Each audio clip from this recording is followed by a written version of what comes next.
Baik, puji Tuhan, Amin. Bapak Ibu Saudara, kita lanjut setelah pertemuan terakhir. Izin saya coba share.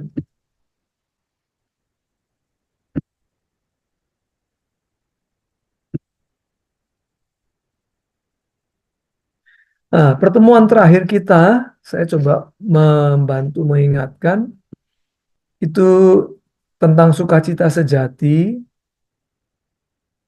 bahwa sukacita yang sejati itu sulit, ya, kelihatannya mudah, mudah dikhotbahkan, mudah diucapkan, tapi tidak mudah untuk dijalani, ya. Kenapa begitu?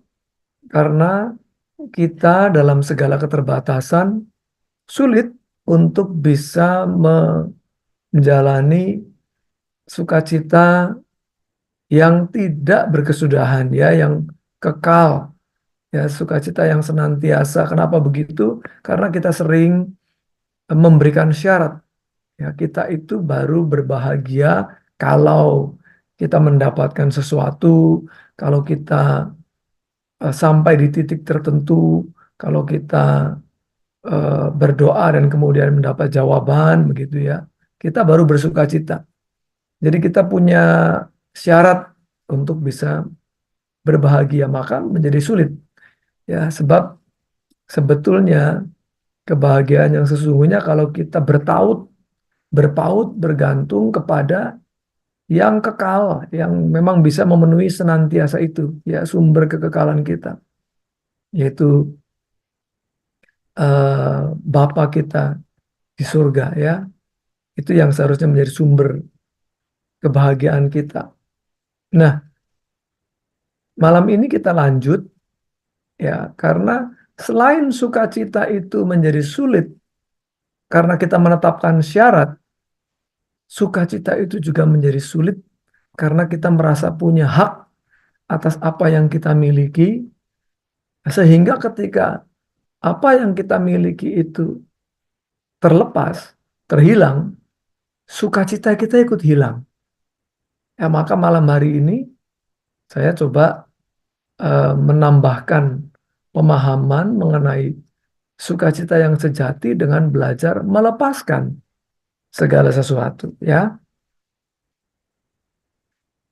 Nah, ini agak terbalik dari filsafat dunia, ya, Bapak Ibu Saudara. Filsafat dunia, ya, atau apa yang banyak diikuti oleh kebanyakan orang, pendapat-pendapat yang ada di dunia ini, bahwa untuk mendapatkan sesuatu sebagai syarat kebahagiaan tadi, pencapaian-pencapaian akan impian dan harapan. Sementara jalan hidup yang Tuhan Yesus ajarkan itu merombak, ya, meluluh lantakkan kerangka berpikir atau filsafat dunia, dan Tuhan Yesus memberikan tatanan yang baru, ya, tatanan yang baru. Nah, jalan hidup kekekalan, jalan hidup kekekalan yang lebih mengutamakan hal-hal yang justru tidak tampak, tidak terlihat, yaitu kerohanian, bukan jalan hidup kefanaan yang memenuhi apa yang kelihatan. Itulah yang Tuhan Yesus ajarkan, begitu, ya. Maka ada selalu ruangan kosong di dalam hati manusia, sekalipun hidupnya berlimpah, ya, dengan materi, ya. Kok mudah sekali kayaknya orang lain sulit mendapatkan, dia dengan mudah bisa mendapatkan. Apalagi dengan posisi dia yang eh, strategis, gitu ya. Tapi kenyataannya pada satu titik manusia merasakan kehampaan itu. Sebab ruang kosong ini, ya, selama tidak diisi dengan Tuhan, manusia tidak akan pernah puas. Dia akan terus mencari, dia akan terus mencari. Dan pada akhirnya menjadi kecewa. Karena sesungguhnya yang bisa mengisi ruang kosong dalam kehidupannya hanya Tuhan, ya. Nah, jadi kebahagiaan orang itu mengukur dari satu, apa yang dia raih, apa yang dia capai, apa yang dia impi-impikan terkabul, apa yang diharapkan dipenuhi, ya. Satu itu, ya. Yang kedua, apa yang dia miliki, apa yang dipunyai, apa yang merasakan hak dia tidak dirampas. Itu yang kedua, ya. Sehingga kalau yang pertama tercapai tapi yang kedua tidak tercapai pun manusia tidak bahagia, ya. Maka di tema yang melengkapi tentang kebahagiaan yang sejati yang sebelumnya pernah disampaikan, sekarang kita fokus yang kedua, yaitu apa? Belajar untuk melepas. Ya, belajar untuk melepas. Filipi 3 ayat 7 sampai 11. Saya bacakan demikian firman Tuhan. Tetapi apa yang dahulu merupakan keuntungan bagiku, sekarang kuanggap rugi karena Kristus. Malahan segala sesuatu kuanggap rugi karena pengenalan akan Kristus. Ya, segala sesuatu yang dimiliki sebelum pengenalan akan Kristus Yesus. Setelah pengenalan akan Kristus Yesus, ternyata itu semua kerugian. Ya, sebab pengenalan akan Kristus Yesus Tuhanku lebih mulia daripada semuanya. Oleh karena dialah aku telah melepaskan semuanya itu dan menganggapnya sampah supaya aku memperoleh Kristus. Jadi nggak bisa ya kita memilih dua-duanya, nggak bisa. Ya, kita hanya bisa memilih salah satu. Jadi nggak bisa, oh saya pengen kalau apa namanya eh, muda, ya waktu muda kita bisa memenuhi segala keinginan daging kita, tapi setelah itu mati masuk surga gitu ya. Dua-duanya pengen dapat nggak bisa, pilih salah satu. Ya. Ayat 9, dan berada dalam dia bukan dengan kebenaranku sendiri karena mentaati hukum Taurat, melainkan dengan kebenaran karena kepercayaan kepada Kristus, yaitu kebenaran yang Allah anugerahkan berdasarkan kepercayaan. Yang ku kehendaki ialah mengenal dia, mengenal Tuhan Yesus dan kuasa kebangkitannya dan persekutuan dalam penderitaannya, ya, persekutuan dalam penderitaannya. Ini yang eh, jarang orang suka dengar gitu ya. Begitu mendengar kata-kata penderitaan sudah alergi ya. Apalagi dalam kondisi eh, pengajaran yang tidak menekankan kepada pentingnya kita mengikut Tuhan Yesus gitu. Tapi hanya menekankan kelimpahan materi. Maka khotbah mengenai penderitaan itu seolah-olah ditiadakan. Bukan cuma nomor dua kan, ditiadakan gitu ya. Bahkan mungkin ayat-ayat terkait penderitaan katanya dianggap keliru dalam menerjemahkan gitu ya. Di mana aku menjadi serupa dengan dia dalam kematiannya, supaya aku akhirnya beroleh kebangkitan dari antara orang mati ya. Nah, ada harga seorang murid ya. Lukas 14 ayat 33. Demikian pula lah tiap-tiap orang di antara kamu yang tidak melepaskan dirinya dari segala miliknya tidak dapat menjadi muridku ya. Jadi memang Paulus belajar juga dari Tuhan Yesus yang berkata harus belajar untuk melepaskan dari segala miliknya untuk bisa menjadi murid Tuhan Yesus. Dan di ayat-ayat di atas di sebelumnya ini kan yang bicara mengenai barang siapa tidak membenci ayahnya atau ibunya begitu ya. Terus barang siapa tidak melakukan perhitungan sebelum mengikut Tuhan Yesus, tidak dapat menjadi murid. Nah, dalam istilah-istilah Semit ya, bahasa Ibrani, yang dimaksud membenci bukan mengupayakan hal-hal yang negatif, kecelakaan terhadap ayah atau ibunya ya.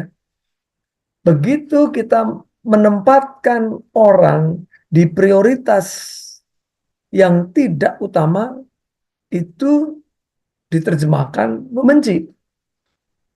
Ya, membenci berarti mengasihi orang lain atau sesuatu yang lain lebih sedikit.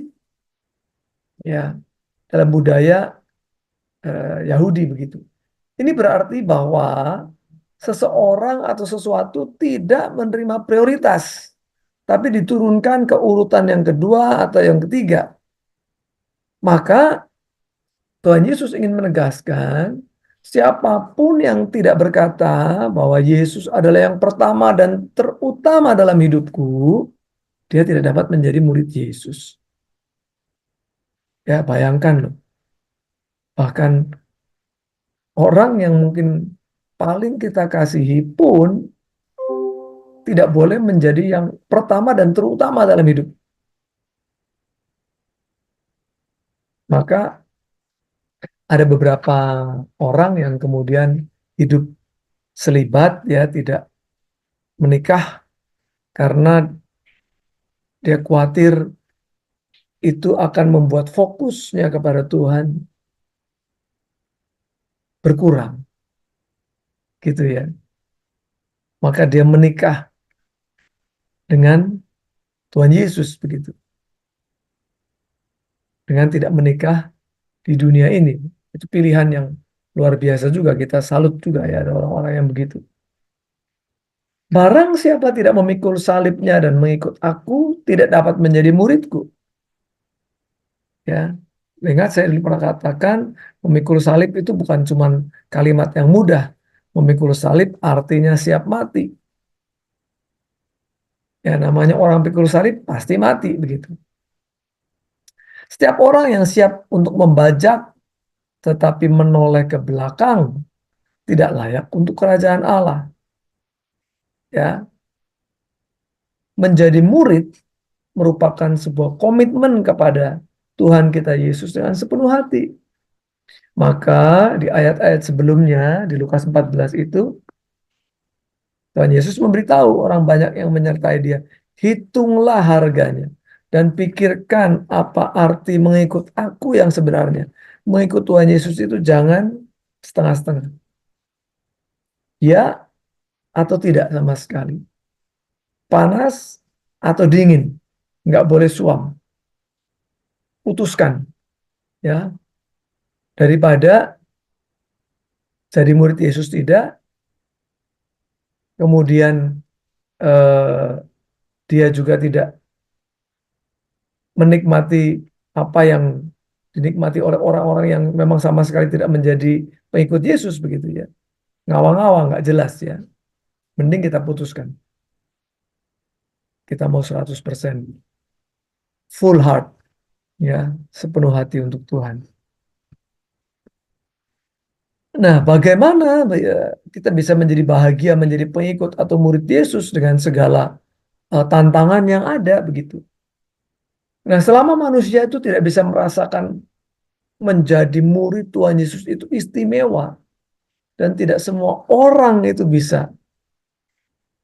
Dia tidak akan merasa bahwa menjadi murid itu anugerah yang luar biasa.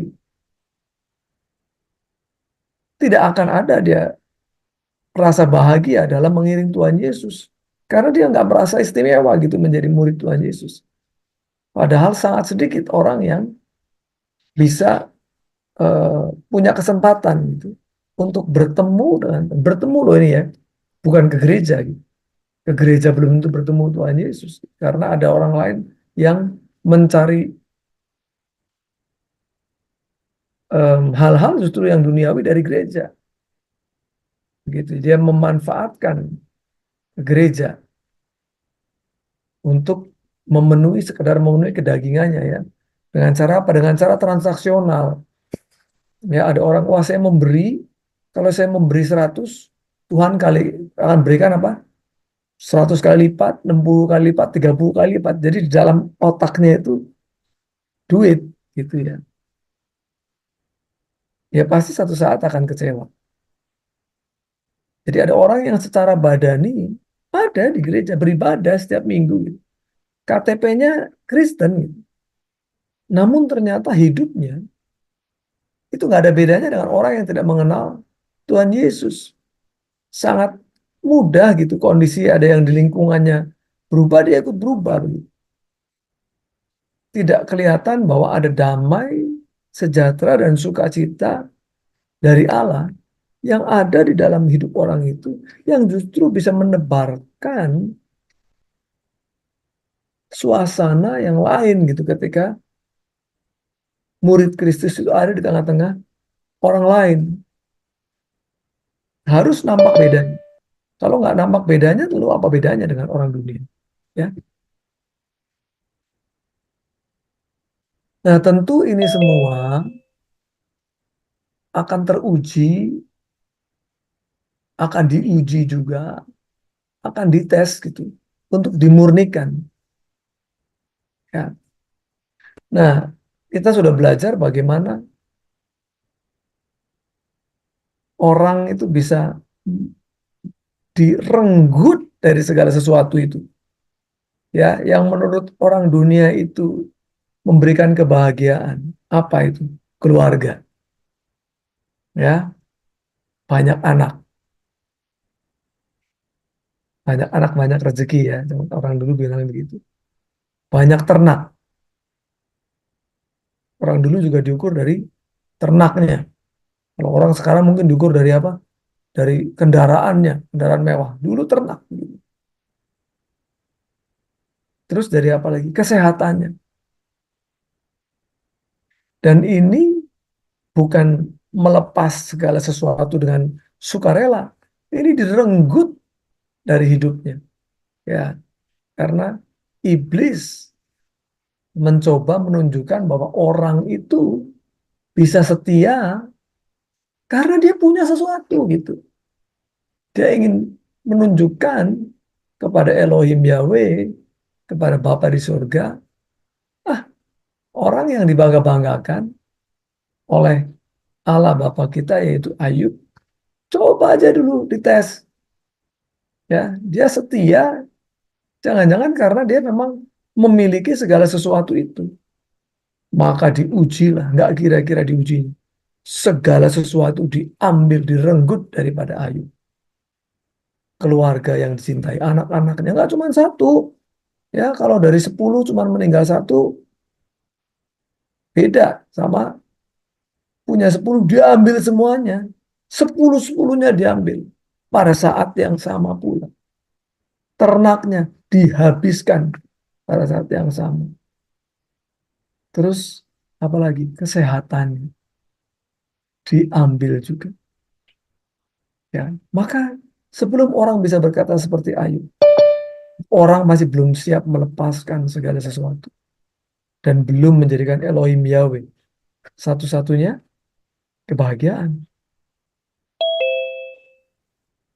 Saya pun belajar, Pak, bisa nggak ya saya ketika apa yang kita miliki itu diambil daripada kita. Siap nggak kita melepas? Dan kemudian kita bisa berkata dengan telanjang, aku keluar dari kandungan ibu. Dengan telanjang juga, aku akan kembali ke dalam. Tuhan yang memberi, Tuhan yang mengambil. Terpujilah nama Tuhan. Dalam kesemuanya itu, Ayub tidak berbuat dosa. Dan tidak menuduh Allah berbuat yang kurang patut. Dia tidak mencurigai Allah. Luar biasa ya. Maka di Ayub 23 ayat 10 sampai 12 dikatakan apa? Karena ia tahu jalan hidupku. Seandainya Allah menguji aku akan timbul seperti emas. Kakiku tetap mengikuti jejaknya. Aku menuruti jalannya dan tidak menyimpang. Perintah dari bibirnya tidak kulanggar. Dalam sanubariku kusimpan ucapan mulutnya. Wah, luar biasa ya. Kita akan melalui proses seperti ini. Bersiap-siaplah untuk kita boleh diuji apakah kita betul-betul murid Tuhan Yesus ya. Apakah kita berani membayar harga seorang murid? Ya, apalagi ini kelas discipleship, ya, pemuritan. Maka jangan pernah goyah ya, seperti Daud ya, menjadi kekasih hatinya Tuhan juga. Walaupun dia pernah jatuh, tapi dia menetapkan hati ya dalam Mazmur 119. Telah kucondongkan hatiku untuk melakukan ketetapan-ketetapanmu untuk selama-lamanya sampai saat terakhir.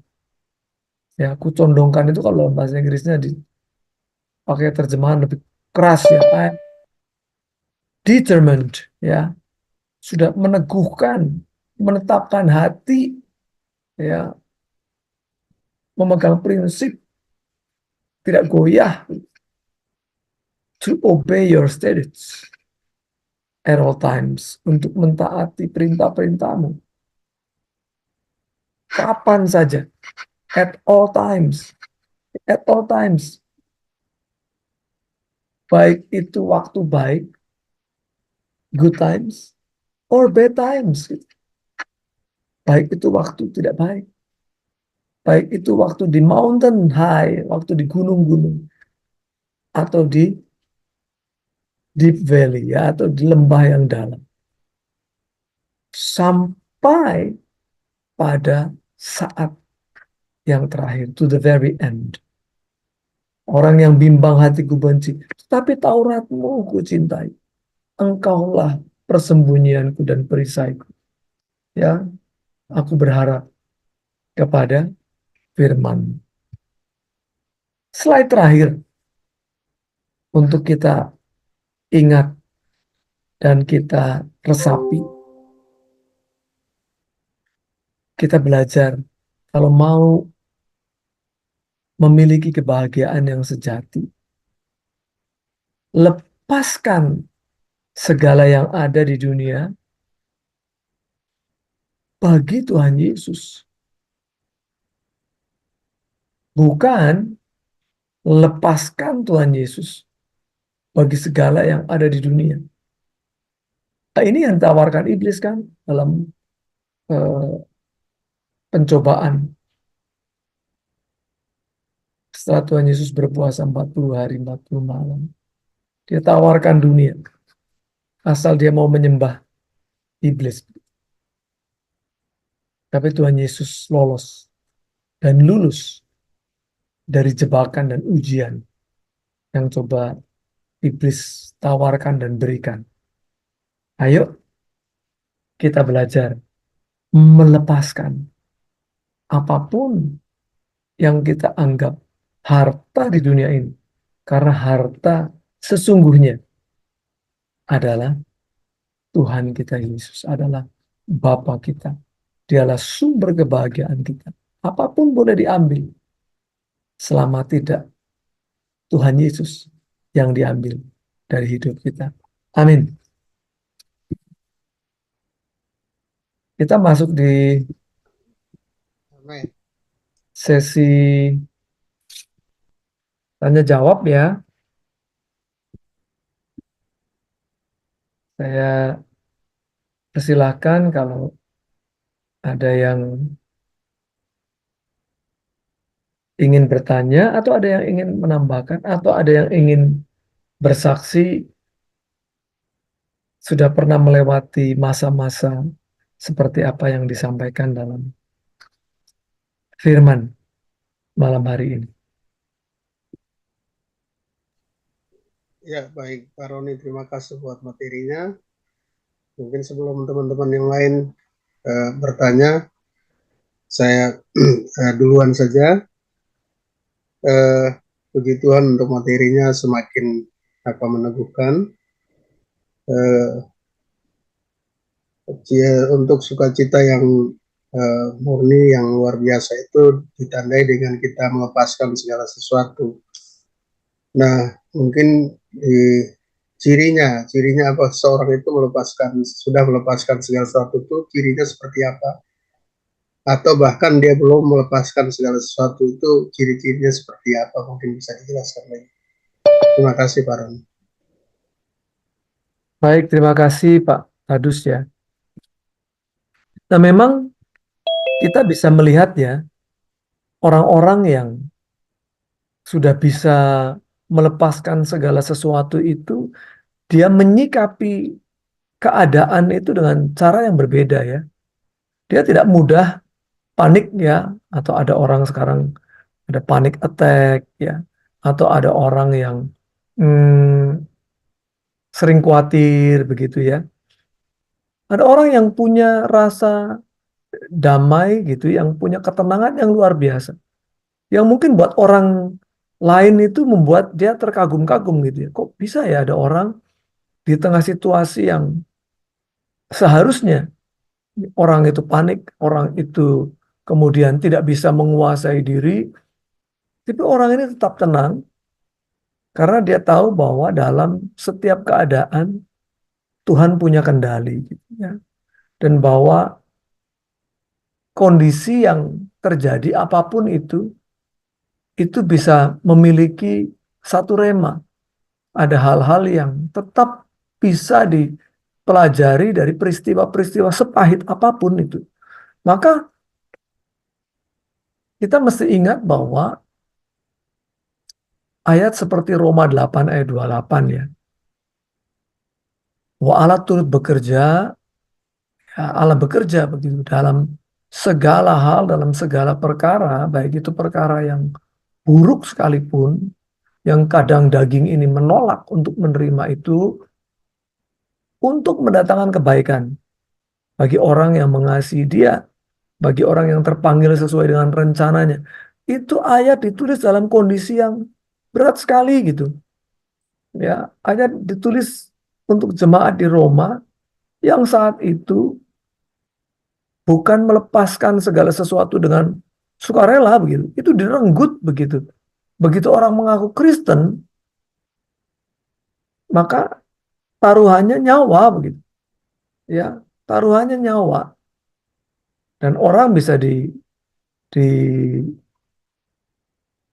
ya, keluarganya diambil, kemudian diumpankan kepada binatang buas. Itu mengerikan sekali. Pertaruhan ketika itu menjadi pengikut Kristus itu betul-betul taruhan nyawa gitu. Tapi ayat itu muncul gitu. Ayat itu muncul. Kebaikan apa yang bisa dilihat dari keluarga yang direnggut, ya, keluarga yang dijadikan umpan untuk binatang buas dan ditonton oleh orang di Koloseum begitu.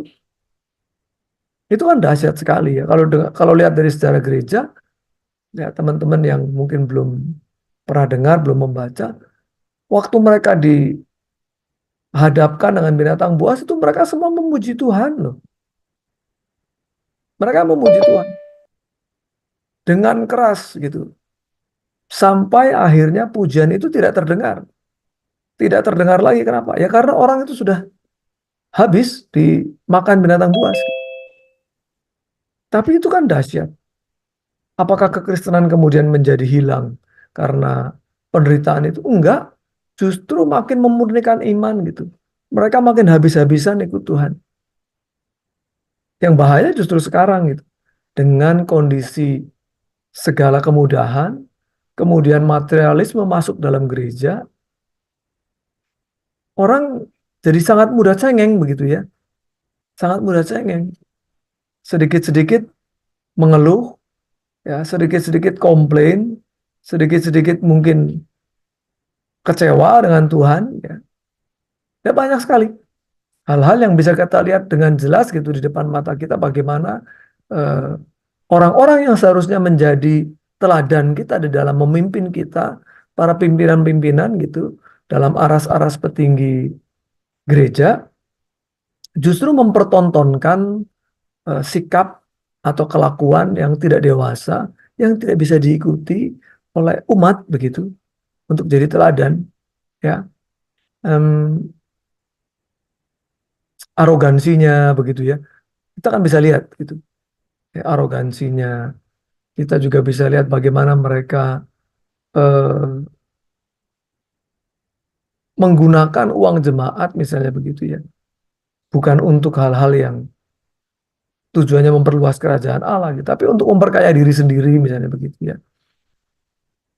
Dan buat saya jadi, loh ini nggak bisa nggak bisa dicontoh bagaimana orang seperti ini bisa melepaskan segala sesuatu gitu.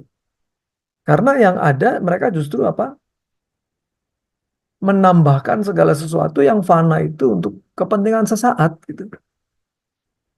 Ya, jadi mari kita belajar untuk melihat bagaimana orang itu melewati perkara-perkara yang ada dan berani untuk melepaskan. Bahkan melepaskan misalnya apa? Jabatan, ya melepaskan jabatan kalau jabatan itu kemungkinan justru membuat dia terpaku, terpatri di dunia, ya. Ada banyak hal orang-orang yang cerita begitu, dia merasa tidak nyaman di posisinya atau di institusinya karena institusinya korup gitu. Institusinya korup, memang sih gajinya gede gitu, tapi korupsinya merajalela. Dia lebih baik nggak melakukan. Walaupun tantangannya kalau nggak melakukan, karena itu perintah pimpinan, ya dia akan disingkirkan. Mungkin mentok atau mungkin digeser posisinya. Oh, tapi dia rela. Dia rela digeser. Dia rela bahkan mungkin dicari-cari kesalahan untuk kemudian dia dipecat gitu ya. Dia tidak merasa bahwa itu adalah segalanya. Tapi bagaimana mempertahankan imannya itu, itulah segalanya begitu. Dan itu terjadi gitu. Di beberapa kejadian kita melihat ada orang-orang yang berani melepaskan hal-hal seperti itu demi mempertahankan imannya kepada Tuhan Yesus. Dia nggak mau mengecewakan. Ya, Bapa yang ingin disukakan hatinya, dia tidak mau melihat bapaknya bersedih karena dia melakukan hal-hal yang tidak seperti yang Tuhan ajarkan. Itu ya, itu baru di satu contoh gitu misalnya ya di pekerjaan, belum di hal-hal yang lain ya di dalam keluarga. Bagaimana orang melepaskan eh, warisan misalnya gitu ya. Waduh, kadang-kadang keluarga itu bisa pecah, bisa bubar hanya karena apa? Bagi-bagi warisan. Udah urusan duit, ya. Tapi ada orang yang melepas segala sesuatu. Dia bilang, "Oh, saya hidup udah cukup. Ya, itu ada lahan, tanah, apa dijual. Silakan aja." Gitu ya. Bahkan dia nggak meminta bagian karena dia merasa mungkin ada orang yang perlu itu. Sementara dia sudah cukup dengan pekerjaannya yang sekarang, dengan apa yang dia eh, miliki sekarang. Nggak perlu rebutan warisan misalnya gitu ya. Nah, jadi memang kelihatannya justru dari apa ya? Justru dari ketika ada ujian. Kalau dalam kondisi baik-baik nggak kelihatan Pak Tadus. Dalam kondisi semua aman, damai gitu ya. Diberkati istilahnya begitu ya. Dicukupi semua. Nggak kelihatan. Justru orang itu terlihat berbeda ketika ada ujian. Dan ujian itu merenggut yang selama ini dia nikmati. Yang selama ini dia miliki. Yang selama ini mungkin merasa jadi hak dia. Begitu jawabannya Pak Tadus. Mungkin kalau ada yang lain ingin menambahkan silakan. Terima kasih Pak Roni.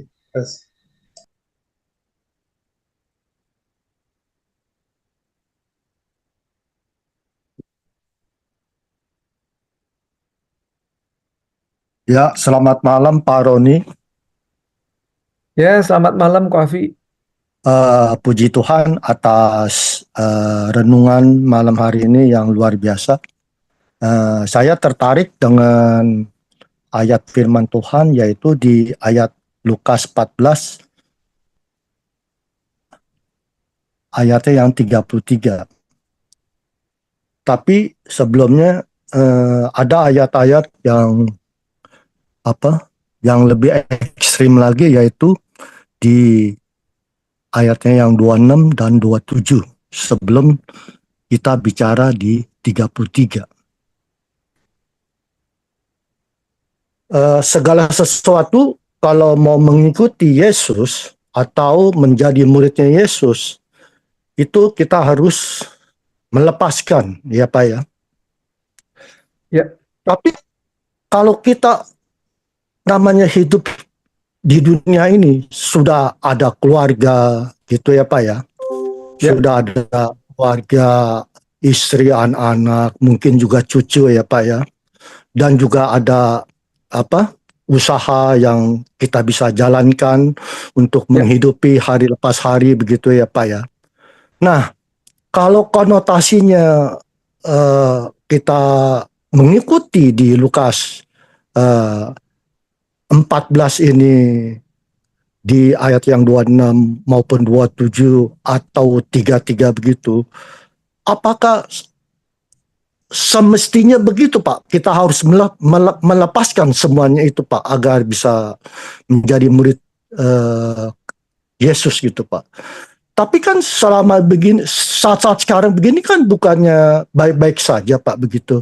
Jadi kita juga mengikuti Yesus, mengikuti arahan dari Yesus itu, bagaimana kita harus hidup sehari lepas hari, mengikuti firman-Nya, ya kan, mengasihi Kristus, mengasihi sesama manusia, ya kan, kita juga akan mengikuti teladan dari Yesus.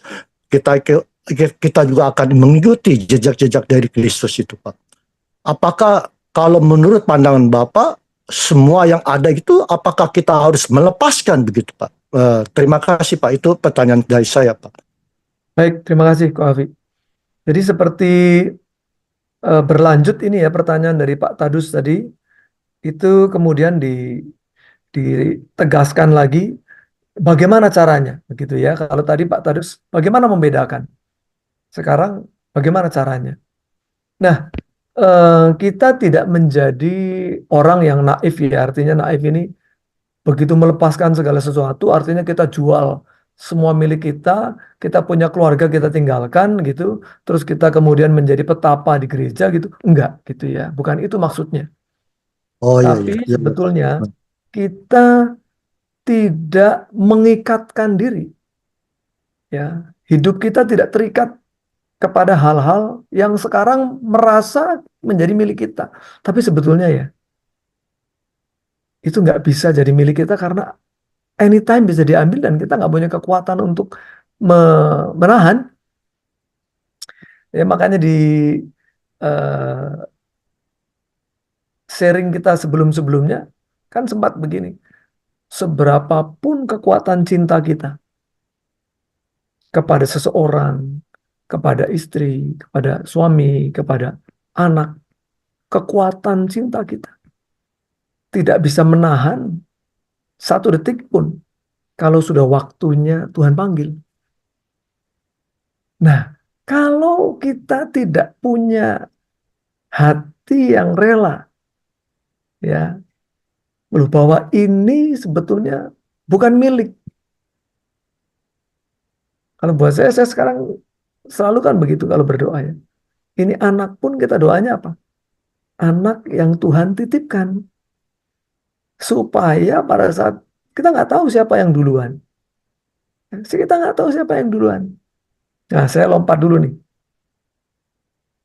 Saya punya direktur operasional ya, 2 tahun bersama saya. Dulu sama-sama di Astra. Kemudian setelah keluar, beliau jadi trainer ya untuk marketing, untuk sales, untuk kepemimpinan. Kemudian waktu COVID dia nggak dapet job. Ya ngasih training di perbankan itu mungkin sekali training puluhan juta, itu luar biasa ya, trainer. Apalagi kalau banknya bank-bank gede gitu ya. Nah tapi begitu COVID, jebret COVID, nggak ada tuh training offline. Dia kehilangan job. Nah kemudian saya rekrut karena saya juga perlu pendamping gitu ya untuk memimpin perusahaan. Nah, dia masuk dan bergabung dengan saya kira-kira 2 tahun itu. Dia baru resign itu di akhir Januari, 25 Januari tahun ini, tahun 2024 tepatnya. Dia ingin kembali karena sudah COVID sudah lewat. Dia ingin kembali ke passionnya untuk jadi trainer. Nah, saya berdoa untuk istrinya. Karena istrinya terkena kanker. Dan sudah metastase. Metastase artinya kanker itu sudah menyebar. Ya, saya pernah mengunjungi di tahun 2023, tahun lalu, ketika istrinya dioperasi, diambil beberapa organ tubuhnya, karena organ tubuhnya sudah terserang kanker ya, termasuk kandungannya udah diangkat. Ya, kandungannya udah diangkat. Satu itu, ya, ujiannya. Dua, anaknya yang nomor dua itu kena autis yang sangat berat lah ya. Karena sudah berumur 17, berarti mungkin sekarang udah 18 tahun ya. 18 tahun baru bisa mengucapkan dua kata. Bayangkan ya, 18 tahun kayak anak umur berapa tuh kalau baru bisa mengucapkan dua kata ya. Saya lapar, itu dua kata tuh. Saya haus, mau roti, itu ya. Jadi berat sekali. Istrinya kena kanker, anaknya autis. What a tragedy in life gitu ya. Betapa tragis hidup ini. Nah, kemudian saya relakan karena memang dengan menjadi trainer, dia tidak tergantung waktu kerja kantor kan. Kalau kerja kantor, apalagi dia tinggal di Bintaro, untuk ke Jakarta Utara, kantor saya itu butuh waktu 2 jam. Waktunya habis di jalan kasihan ya. Jadi dengan training mungkin hanya Sabtu Minggu begitu, sisa harinya dia bisa untuk eh, bersama keluarga ya, yang memang butuh perhatian. Tapi ada yang mengejutkan ya. Kemarin hmm, dapat kabar gitu, dapat kabar. Namanya Pak Pandu ya.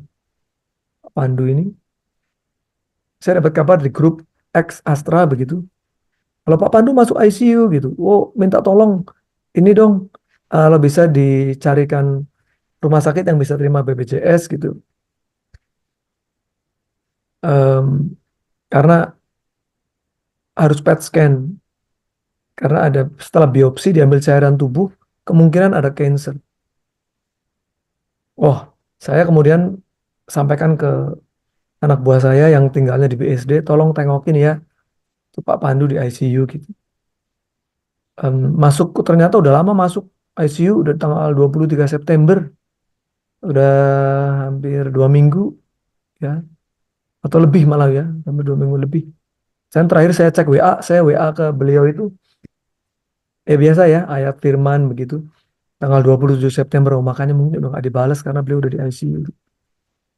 Ya udah, ini barusan, jadi tadi sore jam 5:27 ya, menjelang maghrib itu, dapat kabar sudah meninggal ya. Ya saya kaget sekali ya, dan saya merasa kehilangan sekali karena eh, dia 2 tahun lebih bersama saya gitu. Dan kita justru memikirkan itu kondisi istri, karena istrinya yang kansernya itu stadium lanjut gitu ya. Tapi justru suaminya yang kelihatan sehat selama kerja 2 tahun itu, dia hanya mungkin beberapa kali sakit, dan itu pun hanya karena diare gitu. Ya mungkin karena makan gitu. Nggak kepikiran. Tapi begitulah hidupku, Afi. Begitulah hidup ya. Yang kita nggak tahu siapa yang akan direnggut gitu dari keluarga itu. Seberapapun hebatnya kita mencintai seseorang, toh harus siap, harus rela melepaskan. Kalau nggak rela, bisa gila, ya, bisa gila kalau orang nggak siap untuk kehilangan. Nah, jadi yang dimaksud dengan melepaskan segala sesuatu itu jangan terikat. Kita mengasihi dia karena kita mengasihi Tuhan. Kita bekerja giat karena kita mengasihi Tuhan. Kita berusaha berprestasi di dalam kuliah karena kita mengasihi Tuhan. Tuhan memberikan kita kesempatan, kita manfaatkan sebaik-baiknya. Tapi jangan bergantung kepada itu. Kita bergantungnya kepada Tuhan. Kita bahagia karena bahagianya karena Tuhan.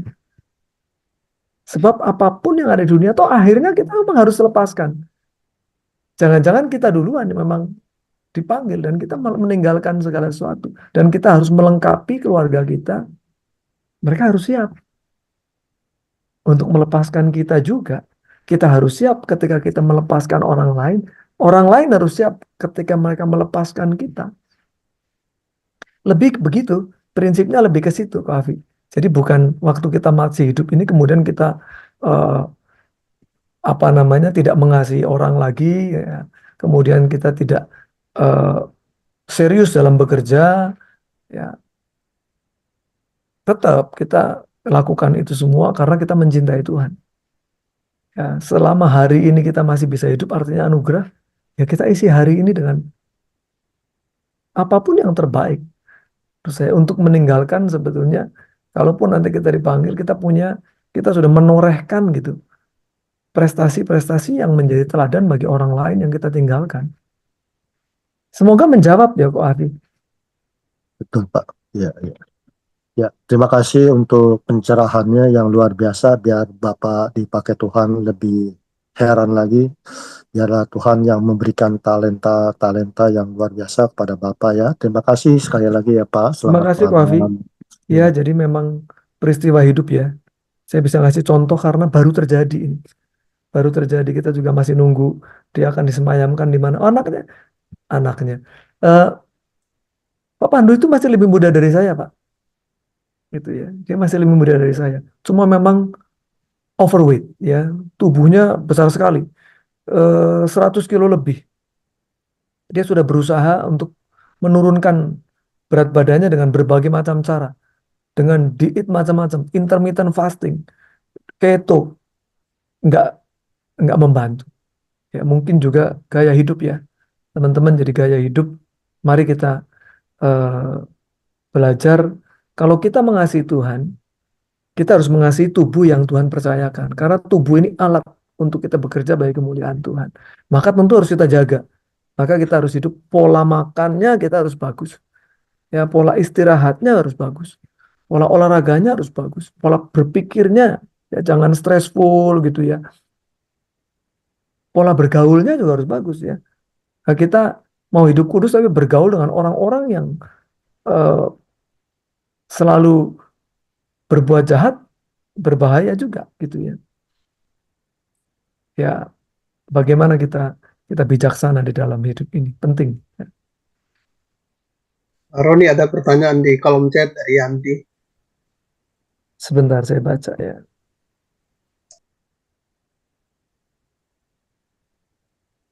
Apa yang akan terjadi kalau seseorang tidak mengisi ruang hatinya dengan Tuhan?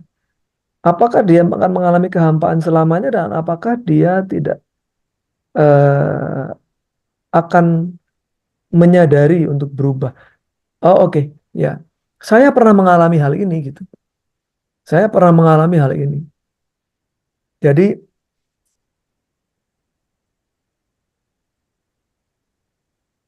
melewati masa-masa ketika saya harus berpisah karena saya waktu itu setelah lulus bekerja di Astra tadi ya, di Astra Group. Kemudian saya harus diberi tugas untuk ke Sumatera. I feel so lonely gitu. Saya merasa sendiri banget ya ke daerah yang saya belum pernah. Kemudian masuk ke daerah-daerah zaman itu ada Gerakan Aceh Merdeka ya GAM ya tahun-tahun 96. Em, dan saya harus keliling terus gitu ya ke daerah-daerah masuk ke hutan-hutan yang bahkan mungkin orang situ belum belum pernah gitu.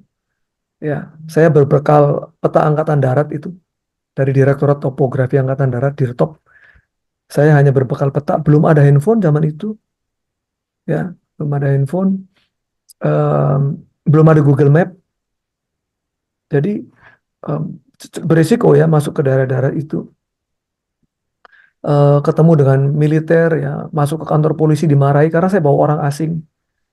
Saya bekerja bawa orang asing, maka orang asing kan jadi selalu jadi incaran dari beberapa institusi ya, dari imigrasi, dari eh, POA pengawasan orang asing kepolisian, dari dinas tenaga kerja gitu ya. Sementara saya masih culun ya, masih lulus kuliah gitu, langsung ditugaskan begitu ke daerah yang cukup berbahaya dan saya rasa kosong banget ya. Walaupun di apa namanya, kadang-kadang saya balik ke Medan gitu. Saya cari gereja. Tapi di tengah keramaian itu, ya bahkan eh, di tengah mall misalnya gitu, yang ramai gitu, kita bisa merasa sangat kesepian. Ya, kayak nggak ada teman, nggak ada apa ya, karena orang baru di situ. Dan saya nulis buku. Ya, justru dalam kesendirian, dalam kesunyian, itu saya nulis buku. Ya, nggak tahu lah bukunya di mana, tapi saya nulis buku, bukunya judulnya Mencari Arti Hidup gitu ya. Hidup ini untuk apa sih sebetulnya? Ya, hidup ini untuk apa sih? Saya ngerasa bangun, ya tidur, kerja, balik lagi begitu. Rutinitasnya begitu aja. Ke gereja juga ke gereja gitu. Tapi rasa kosong banget gitu. Saya rasa kosong sekali.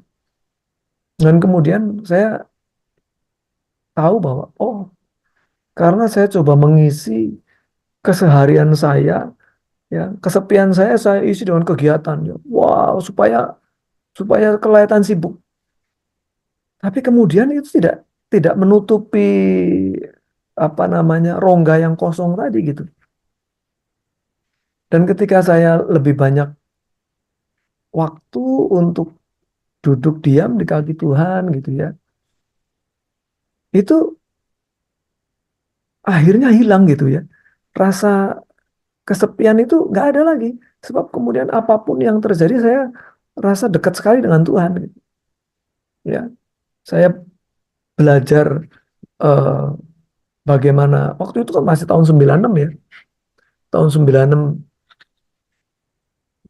saya baca buku, banyak baca buku rohani habis gitu ya.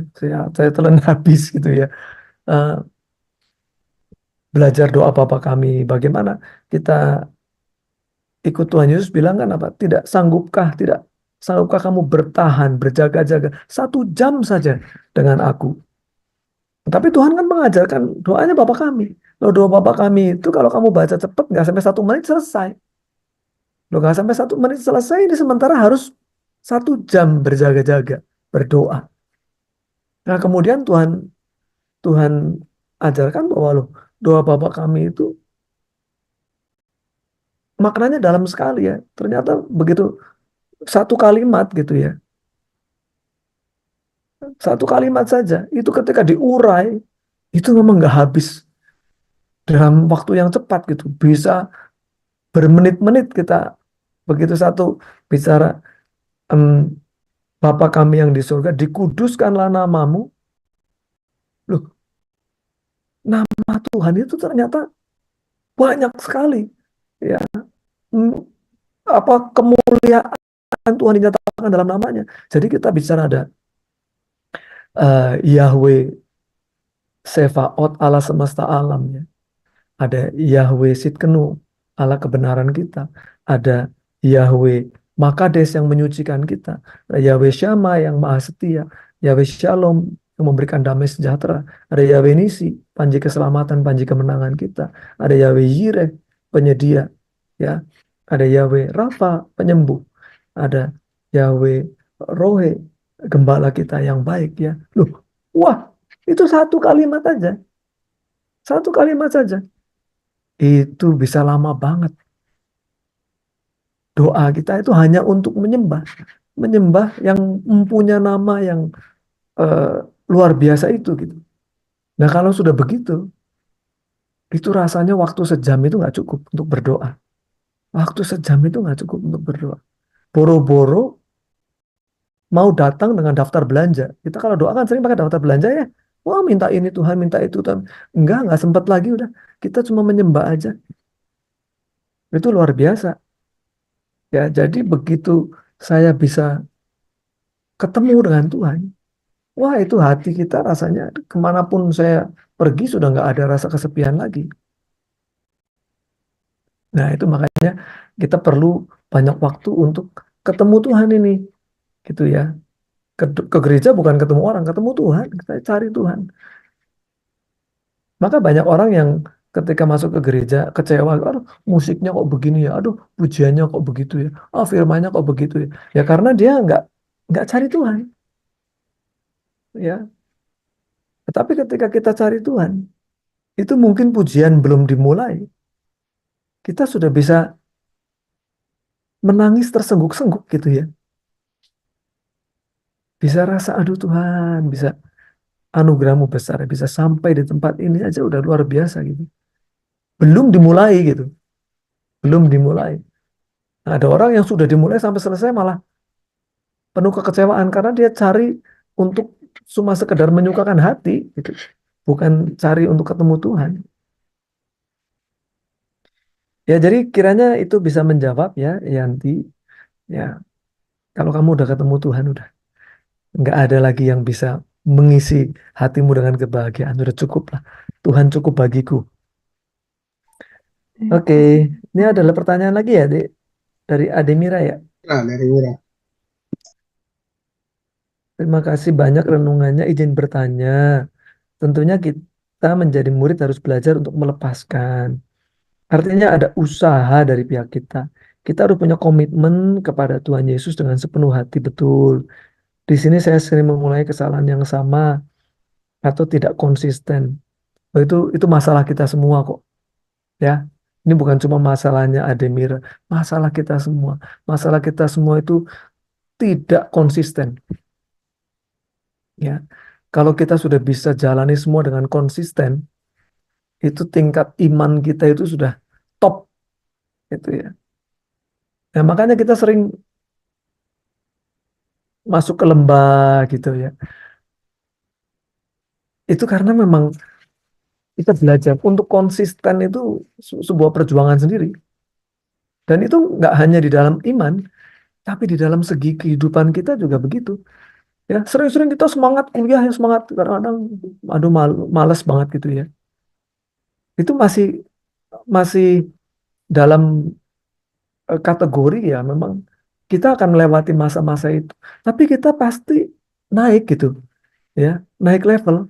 Dan kita pasti akan mengalami ujian untuk naik level. Kalau nggak diuji nggak naik level soalnya. Ya, dan ketika kita diuji, jangan lari dari ujian itu. Kita hadapi karena memang kita bergairah mau naik level kan gitu, ya. Kalau waktu kita sekolah kan em, paling sedih kalau tinggal kelas kan begitu, ya. Dan itu sudah anak-anak itu sebetulnya sadar loh. Mereka punya psikologi itu. Aduh, teman saya itu ada yang nggak naik kelas. Dia tahu betapa beratnya nggak naik kelas itu. Ya, betapa stressful gitu ya. Kalau teman-temannya yang lain naik kelas, dia masih di kelas yang sama. Nah, tapi untuk bisa naik kelas kan harus lewat ujian. Toh orang pada kalau bisa nggak ujian ya, berat sekali ujian gitu. Ya, itu memang eh, wajar gitu ya. Orang kalau bisa, ya namanya juga masih masa kanak-kanak gitu ya. Nah, tapi sekarang kalau kita sudah dewasa iman, loh kita mestinya berani diuji karena lewat ujian itu kita naik level. Maka yang ingat nggak dulu lagu lama banget ya, eh, lagunya Insinyur Niko dulu tahun-tahun 90 mungkin tahun 90 kali ya album pertama Insinyur Niko ya. Itu saya masih ingat ada lagu judulnya begini. Ujilah aku Tuhan ya. Ujilah aku Tuhan.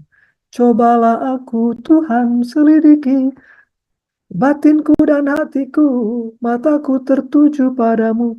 Loh, itu nantang loh, minta diuji loh, ya.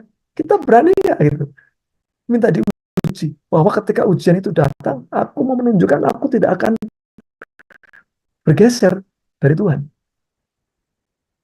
Itu kan tingkat kerohaniannya udah tinggi banget itu. Kalau orang sudah berani diuji untuk menunjukkan kemurnian iman dia, kita berani nggak? Gitu. Wah, Tuhan, mau aku diuji nih supaya imannya bisa kelihatan sudah berkilau seperti emas murni. Gitu. Nah, sering-sering kita kan menghindari, ya, menghindari dan bahkan kemudian mencurigai Tuhan begitu. Ya, ketika ada ujian datang, aduh berat bener Tuhan, kok apa Tuhan nggak kasih nama aku sih Tuhan? Ya, aku kan udah setia Tuhan, kok ujiannya berat bener ya? Gitu. Lalu padahal memang harus lewati ujian itu. Nah, ketika ujiannya itu mengambil apa yang kita rasa jadi hak kita, dan kemudian kita belajar, oh ingat ya, wah ini kayaknya lagi diuji untuk saya belajar melepas. Tuhan, saya lepas.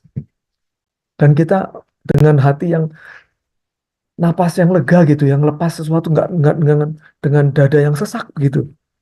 Itu sudah menjadi tanda kita sudah belajar untuk melepas. Orang Jawa bilang legowo, lega gitu ya. Lega, diambil ya sudah lah. Lega Tuhan. Ya, saya naik level gitu. Nah, untuk kemudian bisa menjadi konsisten, pasti akan melewati ujian. Makin sering diuji, dan kita makin bisa melepas, artinya kita udah konsisten tuh. Ya, udah konsisten. Nah, makin kita konsisten, artinya kita makin dewasa di dalam Tuhan. Kita akan sering dikasih makanan keras. Kita udah nggak dikasih susu terus kan? Kita dikasih makanan keras. Nah, kalau kita dikasih makanan keras, ya, wah, kadang-kadang capek nih, gigitnya keras ya gitu. Yakinlah, kita sudah masuk dalam taraf pendewasaan iman. Dan kalau sudah dewasa, kadang-kadang ya, sorry ya, em, dulu rasanya mujizat tuh gampang banget ya. Kita doa, minta kesembuhan, gampang banget sembuh.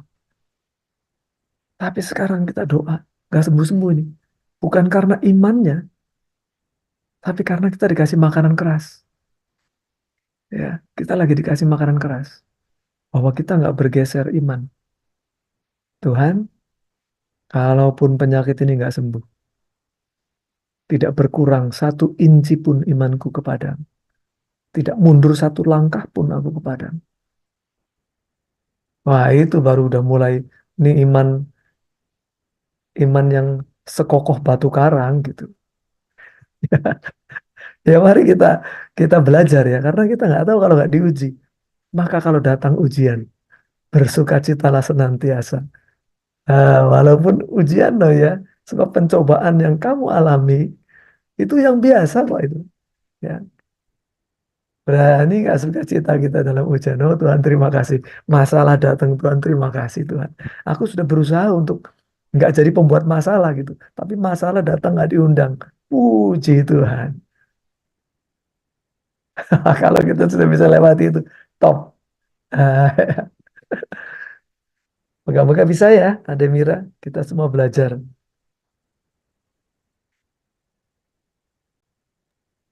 Terima kasih Kak Roni.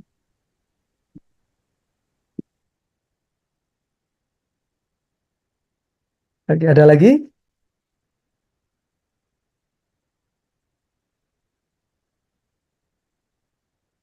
Dari Yuli ada pertanyaan Yuli. Ya, nggak harus pertanyaan. Boleh menanggapi, boleh kesaksian. Tadi pertanyaan juga agak mirip dengan Bapak tadi sih yang bagaimana ciri-ciri orang yang berharga sebagai seorang murid. Mungkin itu deh.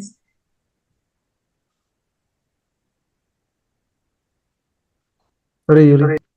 Suaranya agak kurang. Di tempat saya ininya yang jelek, laptopnya nih suaranya kecil. Pertanyaannya dia bertanya bagaimana ciri-ciri seorang yang bayar harga sebagai seorang murid. Ciri-ciri, ciri-ciri seorang murid atau ciri-ciri apa? Ciri-ciri seorang yang membayar harga sebagai seorang murid. Ah, oke, oke. Jadi em, sebenarnya Tuhan Yesus kasih banyak sekali clue ya. Clue itu artinya eh, ciri gitu ya. Ciri-ciri seorang murid gitu ya. Dan kita juga tahu sebetulnya entah sadar atau tidak, sebetulnya dalam dunia sekuler pun murid yang sungguh-sungguh gitu dan murid yang disukai oleh gurunya itu kelihatan gitu ya. Tapi kalau kita lihat sebetulnya satu sikap murid yang paling diharapkan adalah taat ya. Satu sikap murid yang paling diharapkan adalah taat ya. Percuma murid ngomong iya di depan gurunya tapi dia tidak melakukan, artinya tidak taat. Dan dan kita lihat banyak sekali hmm, murid yang akhirnya tidak lulus itu menjadi lulus dalam dalam arti murid ini sebetulnya ketika dia bisa menjadi sama seperti Kristus baru dia bisa lulus. Beda sama kalau di dunia persilatan ya. Kalau di dunia persilatan gurunya selalu menyimpan jurus terakhir. Kalau muridnya nakal, jurus terakhir dia nggak ajarkan. Akhirnya muridnya nggak pernah bisa melampaui gurunya karena gurunya nyimpan jurus terakhir terus gitu ya. Nah, tapi tidak demikian dengan Tuhan Yesus. Tuhan Yesus mengajarkan semuanya sebetulnya ya, supaya orang bisa mengikuti jejaknya. Kalau tidak diajarkan semuanya, tidak bisa mengikuti jejaknya. Dan ketaatan itu memang harganya mahal. Harga sebuah ketaatan. Ya. Itu bisa disebut juga harga menjadi seorang murid. Melepaskan segala sesuatu itu adalah bukti ketaatan sebetulnya ya.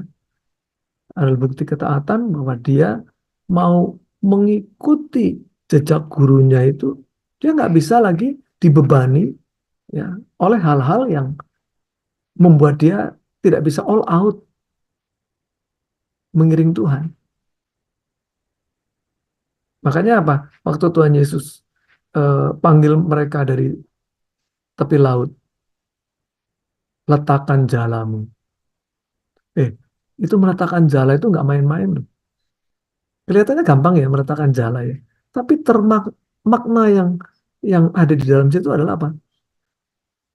Penghidupanmu dilepaskan. Karena jala itu adalah alat untuk dia mencari penghidupan, mencari ikan. Terus mengikut Yesus. Tinggalkan jalamu. Tinggalkan kehidupanmu yang lama. Apa yang kamu pikir bisa menjadi sandaran kamu hidup, tinggalkan. Soal begitu ya. Percayalah bahwa Tuhan sudah menyediakan sandaran hidup yang sesungguhnya. Itu kan eh, nggak mudah gitu ya. Nggak mudah. Itu mungkin orang seperti em, sorry ya kalau misalnya orang eh, mualaf di negara-negara yang sangat ekstrim ya, yang sangat ekstrim. Itu kalau orang ketahuan meninggalkan agamanya itu bisa dibunuh, keluarganya semua meninggalkan dia. She or he is all alone. Dia sebatang kara loh. Ya. Maka biasanya orang-orang begitu akhirnya dia keluar dari negara itu dan pergi dan puji Tuhannya ditampung orang-orang yang mengasihi dan menjadi keluarga yang kedua, menjadi keluarga baru. Ya. Nah itu persis kayak begitu tuh. Orang meninggalkan kehidupan lamanya, mengikut Tuhan Yesus itu taruhannya nyawa dan kehilangan semua. dia harus meninggalkan rumahnya, meninggalkan negaranya, karena ya tipis sekali antara hidup atau mati. Jadi mari kita belajar berani, gitu. Belajar berani untuk kita juga membayar harga seorang murid dengan ketaatan yang penuh. Ada lagu lama ya, lagunya judulnya Trust and Obey. Trust and obey. There is no other way to be happy in Jesus than to trust and obey. Hanya percaya dan taat. Tidak ada jalan lain. Kalau mau bersuka cita bersama Tuhan Yesus, cuma percaya dan taat. Oh, itu lagu lama banget ya. Lagu lama banget itu Trust and Obey. Tapi kebenarannya tidak lekang oleh waktu. Kalau mau jadi murid, bayar harga. Percaya, taat. Nah, bahagia sejati menjadi milikmu. Begitu, Yuli. Taat.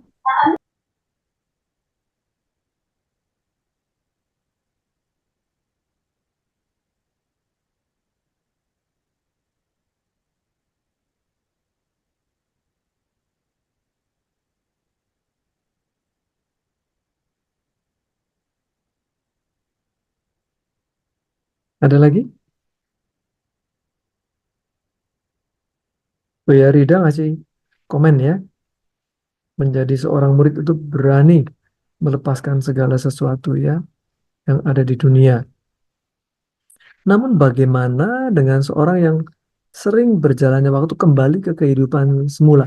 Nah, ini seperti Tuhan Yesus kan keras sekali ya sebetulnya ya. Eh, keras sekalinya begini sampai ngomongnya kan hmm, eh, jangan memberikan mutiara ya kepada babi begitu ya. Babi kembali ke muntahannya sendiri atau anjing menjadi kembali ke muntahnya sendiri lah gitu kira-kira ya. Tapi sebetulnya anugerah Tuhan itu besar banget gitu. Anugerah Tuhan itu besar sekali.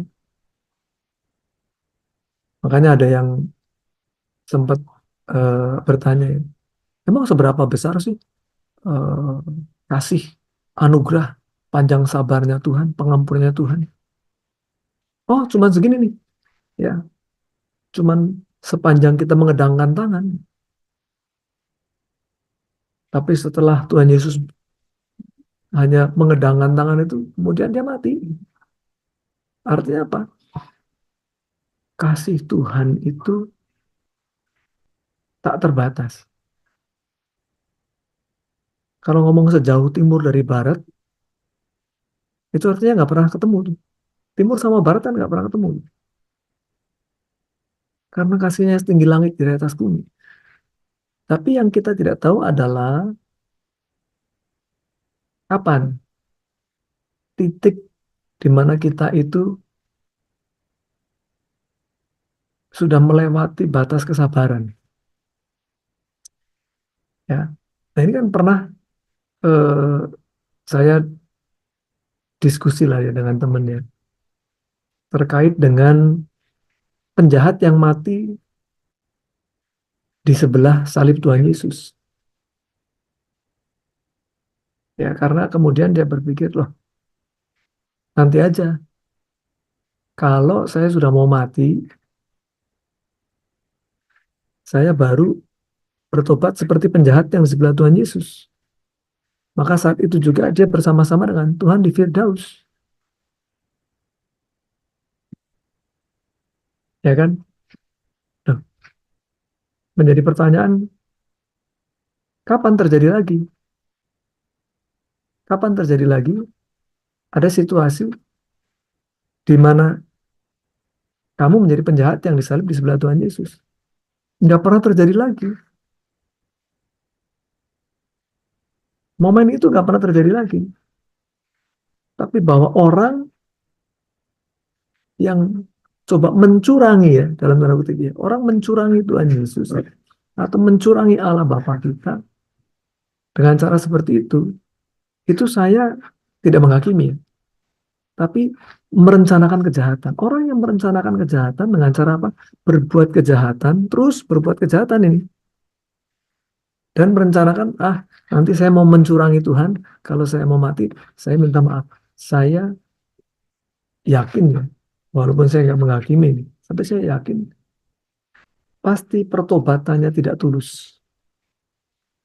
Pasti pertobatannya tidak tulus. Maka ketika kita dalam situasi seperti roller coaster ya, turbulence, kadang wah bagus sekali nih kerohaniannya nih ya, rasa sama Tuhan dekat banget. Aduh, satu saat kepleset lagi jatuh, rasanya jauh. Waktu kita bertobat kita naik lagi imannya, rasa dekat lagi. Satu saat kepleset jatuh. Tapi selama pertobatan kita itu murni dan tidak pura-pura, Tuhan kok ampuni ya. Karena orang nggak mungkin bertobat sungguh-sungguh kalau bukan Roh Kudus yang gerakkan. Jadi selama orang masih tergerak untuk bertobat, dia sadar akan kesalahannya gitu ya.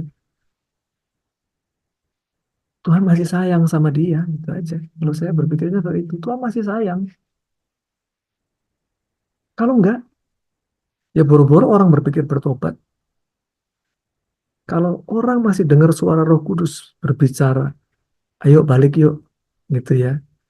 Ayo balik, ayo jadi murid lagi, ayo percaya, ayo taat. Dan dia masih dengar Roh Kudus dan balik lagi. Kasih Tuhan besar atas hidupnya, gitu loh ya. Tuhan sayang banget sama orang itu.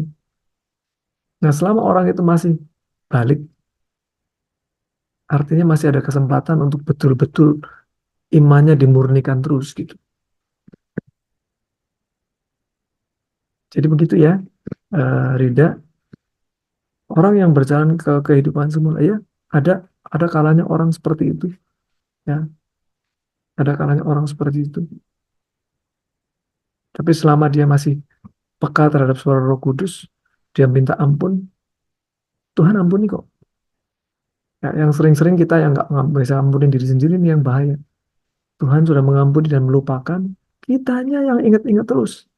Ya, sehingga kita terikat dengan masa lalu gitu, nggak bisa lepas. Padahal kita belajar melepaskan segala sesuatu, termasuk masa lalu kita lepaskan. Ya, termasuk masa lalu kita lepaskan. Kita kenakan hidup yang baru gitu. Semoga bisa menjawab itu ya Rida.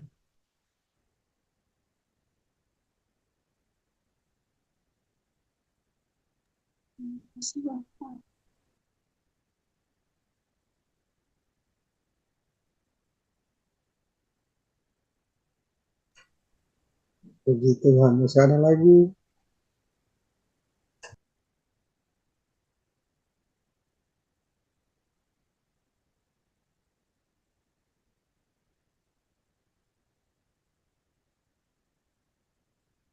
Masih ada lagi kah?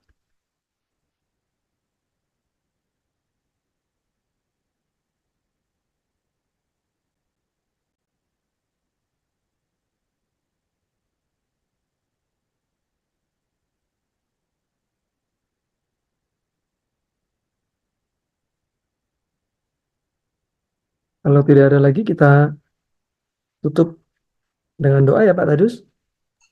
Ya, baik. Mari silakan Pak Ron. Mari kita sama-sama berdoa. Apa?